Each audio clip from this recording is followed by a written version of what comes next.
It's shocking how many people are facing foreclosure these days. Yeah, it's really tough. Absolutely. Do folks even realize they have options to avoid it?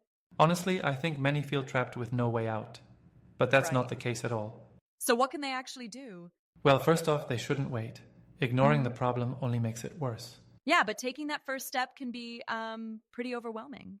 True, but it's crucial. There are programs designed to help them out. Like what? Can you give an example? Sure, there's this thing called the fix and list offer. Fix and list? What's that exactly? So it's like you sell your home to a team that fixes it up and sells it at a higher price. Oh, interesting. You don't have to pay for renovations upfront. But wouldn't that mean you get less money in the end? Actually, no.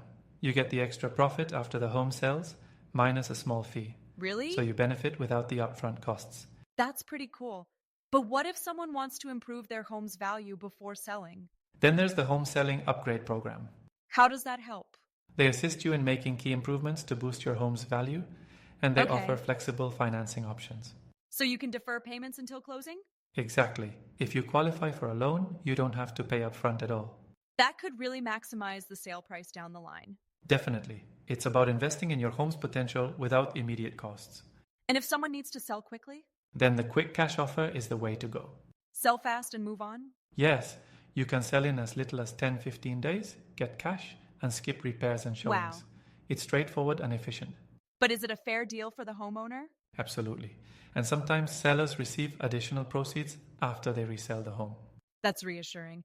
But moving on short notice can be stressful. Agreed, which is why they offer the rent back program. What's that about? You sell your home but can stay for up to 3 months. Oh, that's Gives you time to convenient. plan your next move. That flexibility must ease a lot of pressure. Exactly. It's all about making a tough situation more manageable. But are there any downsides we should know about? Well, it's important to read the fine print, but generally these programs aim to help homeowners in need. That's good to hear. So how can people get started? They should call 407-544-4704 or visit kellynadeau.com for a free consultation. Got it. There's no obligation to sell. That's a great first step. Better to be informed than to wait and see. Absolutely. Taking control now can make all the difference. Well, I hope more people learn about these options. It could really help those who feel stuck.